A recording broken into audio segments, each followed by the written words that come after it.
কোটা বিষয় নিয়ে বিগত আন্দোলনের একটা প্রধান বক্তব্য ছিল মুক্তিযোদ্ধা সন্তানদের কোটা। মুক্তিযোদ্ধা সন্তানের কোটায় সরকারি এবং আধা সরকারি প্রতিষ্ঠানে কতজনের চাকরি হয়েছে তার একটি তালিকা প্রস্তুত করা হচ্ছে। তালিকা প্রস্তুত হয়ে যাওয়ার পরে আশা করি আমরা আপনাদের সামনে হাজির হব, আপনাদেরকে পুরো বিষয়টি জানাবো।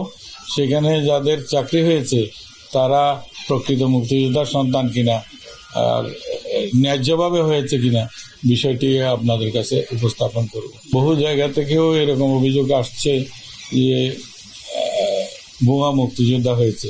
মুক্তিযোদ্ধার সংজ্ঞার ক্ষেত্রেও আপত্তি আছে। সেগুলি সম্পর্কে আমরা যখন একটা পর্যায়ে যাব তখন আপনাদের ডেকে জাতিকে জানিয়ে দেওয়া হবে।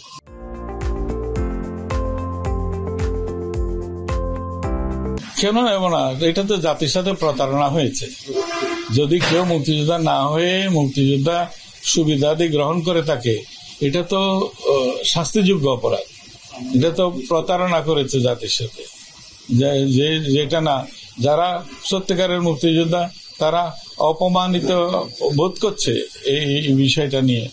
এগুলি থেকে তাদের মুক্তি পাওয়া উচিত, তাদের পরিত্রাণ পাওয়া উচিত।